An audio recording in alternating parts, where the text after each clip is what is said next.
पापा मैं छोटी से बड़ी हो गई क्यों?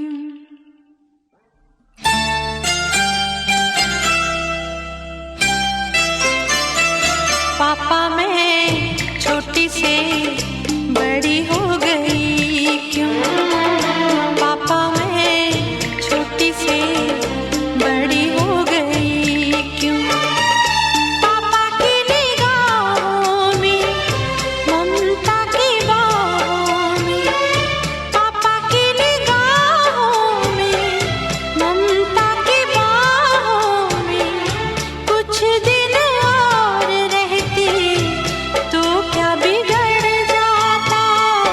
पापा मैं छोटी से बड़ी हो गई क्यों? पापा मैं छोटी से बड़ी हो गई क्यों?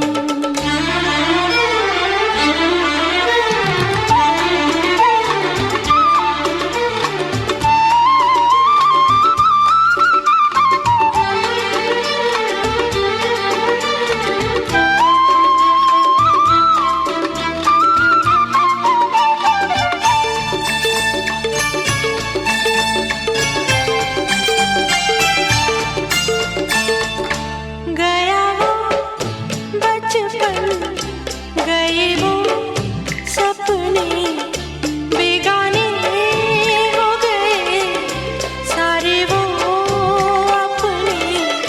नन्ही सी तू गुड़िया मेरी, नन्हा सा वो झूला तेरा, जहाँ मैं दूर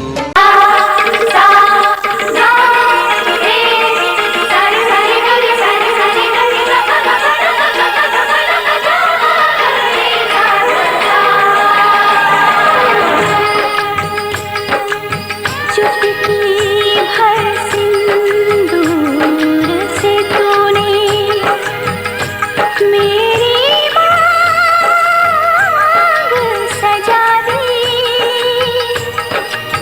तेरे मेरे प्यार की साजन तूने उम्र बढ़ा दी।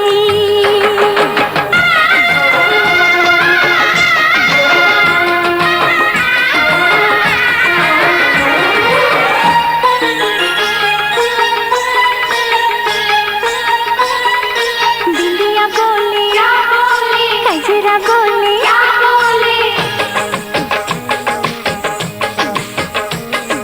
बिंदिया बोले कजरा बोले झुमका बोले गजरा बोले साथ सजन का छूटे ना। बिंदिया बोले कजरा बोले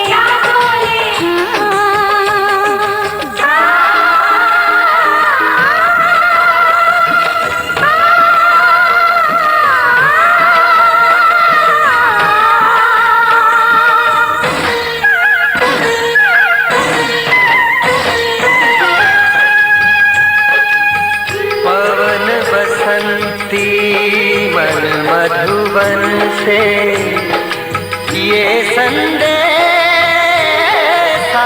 लाई है। दो सांसों की, दो रूहों की आज मिलन रुत आई है।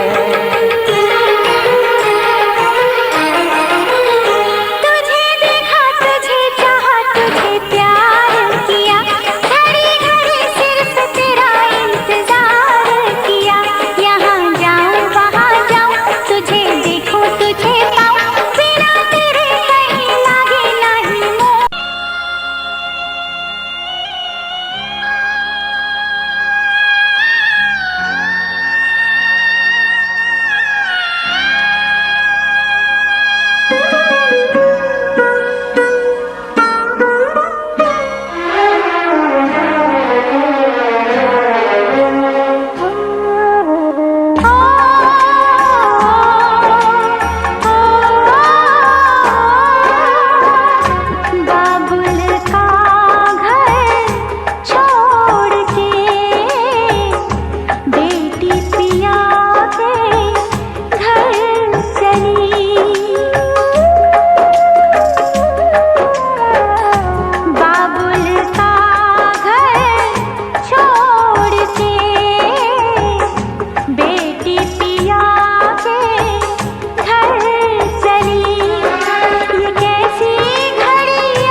बाबुल का घर छोड़ के बेटी पिया के घर चली। ये कैसी घड़ी आई है, मिलन है जुदाई है, मिलन है जुदाई है।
कितनी रौनक है, आपको देखें कभी अपने घर को देखें हम।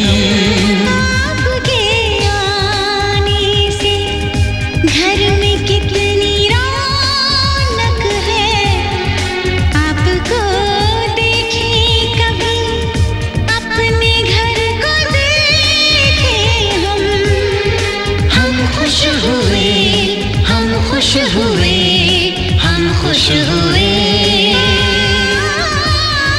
हम खुश हुए, हम खुश हुए, हम खुश हुए।